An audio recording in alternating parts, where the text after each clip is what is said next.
Assalamualaikum warahmatullahi wabarakatuh ya. Jumpa lagi saudaraku Jumat Wage ya, dimanapun Anda berada. Ini agak meriang teman-teman ya. Biasa ya, memang pergantian cuaca ini ya, pergantian cuaca. Di bulan April ini kan mongsonya itu gedung minep jroning kayu. Pintu hati tertutup dalam batin. Masa transisi dari musim hujan menuju musim panas. Jadi rawan ya, jaga kesehatan. Ya mungkin saya ini kurang tidur gitu. Tidurnya hanya sebentar ya. Aktivitas terus ya.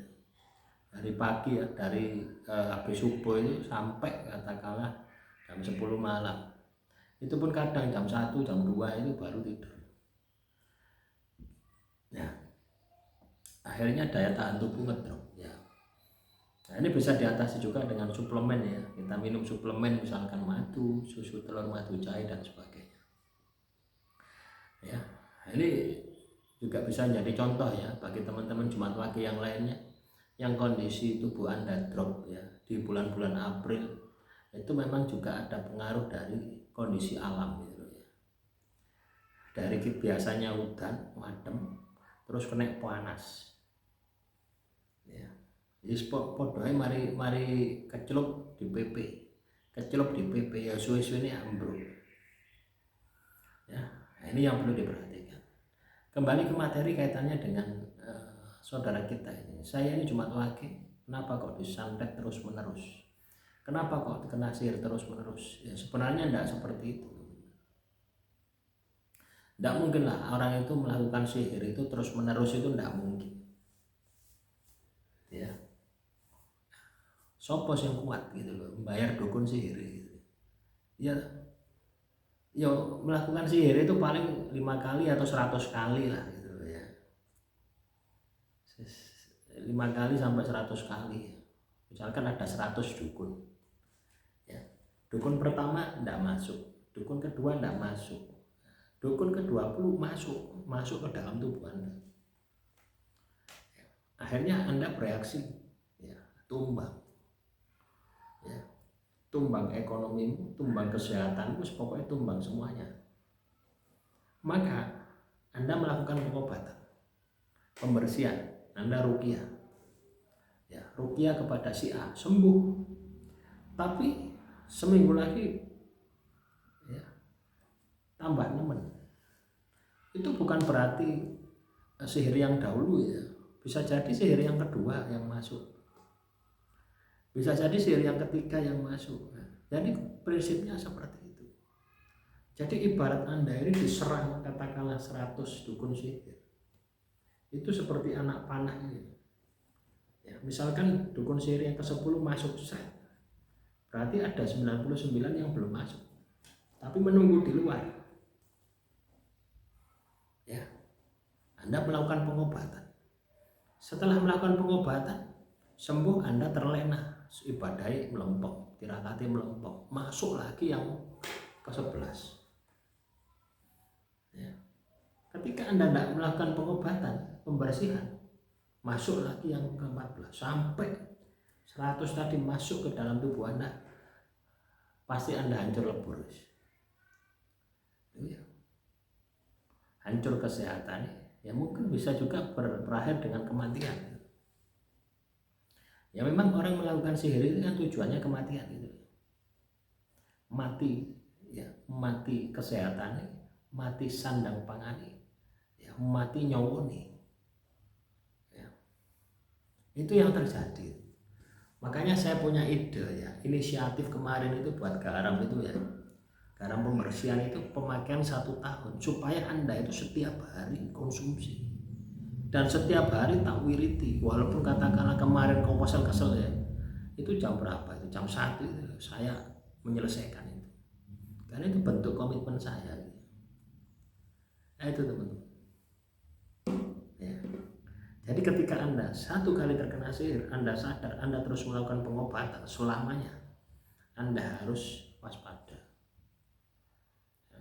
Maka Anda perlu yang namanya punya tirakat ya. Misalkan poso Senin Kemis ya. Atau kalau Anda tidak kuat poso ya, habis sholat 5 waktu maca sholawat misalkan, habis sholat 5 waktu baca ayat kursi misalkan 100 kali, 170 kali misalkan. Asro gaibnya itu maksimal ya, minimal itu keluar itu ketika Anda baca ayat kursi itu 170 kali. 170 kali pagi, 170 kali sore hari. Habis subuh 170 kali, habis asar 170 kali. Insya Allah akan terjaga. Nah, ketika Anda lekatkan, katakanlah seumpama, misalkan Anda tidak mengamalkan itu, Anda mengamalkan yang katakanlah yang sedikit misalkan payung rasul misalkan, atau apa itu asma kurung, 2 ayat terakhir surat At-Taubah, laqad ja'akum rasulun min anfusikum azizun 'alaihi ma anittum harisun 'alaikum bil mu'minina raufur rahim fa in tawallaw faqul hasbiyallahu la ilaha illa alaihi tawakkaltu wa huwa rabbul arsyil azim. Itu dibaca 7 kali sehabis sholat 5 waktu ya, pokoknya sehabis sholat 5 waktu dibaca 7 kali ya. Anda bisa tanamkan semacam itu. Tujuannya apa? Supaya sholatmu itu tidak bolong. Ketika sholatmu itu tidak bolong, itu bisa meruat ya. Anda sholat duhur, meruat kelakuan Anda dari subuh sampai duhur. Anda sholat asar, meruat kelakuan Anda dari duhur sampai asar. Anda sholat maghrib, meruat kelakuan Anda dari asar sampai maghrib. Coba bayangkan kalau tubuh Anda disapu mendino 5 kali, dibersihkan 5 kali, kira-kira demit setan itu kepanasan enggak di dalam tubuhmu? Ya pasti kepanasan ya. Kadang kita enggak seperti itu ya. Mari ruqyah bayang maghrib enggak dilakoni, ya pak poy ya. Nah itu nah, bagi teman-teman yang sudah pesan garamnya, tolong dikerjakan, tolong digunakan, tolong dipakai, entah buat masak setiap hari, atau buat ngepel seminggu sekali, buat nyuci kendaraan sebulan sekali ya. Cukup 1 butir niat. Atau cuci pakaian, Anda mau cuci pakaian ya, lempar sedikit saja, niat membersihkan energi negatif di mesin cuci Anda. Atau kalau Anda kucuk dewe di air rendaman ya. Karena ketika kita terkena gangguan sihir itu melekat kemana-mana ya, melekat ke pakaianmu ya. Pernahkah Anda mendengar bahwasanya sihir itu bisa dilakukan menggunakan pakaian korban, pakaian tarjat? Lah itu teman-teman, itu kan menunjukkan bahwasanya sihir itu bisa melekat kepada pakaian kita ya. Cara pembersihannya seperti itu. Bisa juga garam itu dibuat ngecat juga bisa, dibuat pengasapan, dibakar juga bisa. Yang penting adalah niat, visualisasi yang benar. Insya Allah ketika kita berusaha, maka sihir telus handal itu pun juga akan melemah. Demikian yang bisa saya sampaikan. Semoga materi yang singkat ini bisa bermanfaat ya. Kurang lebihnya saya mohon maaf. Wassalamualaikum warahmatullahi wabarakatuh. Salam Rahayu, Rahayu, Rahayu.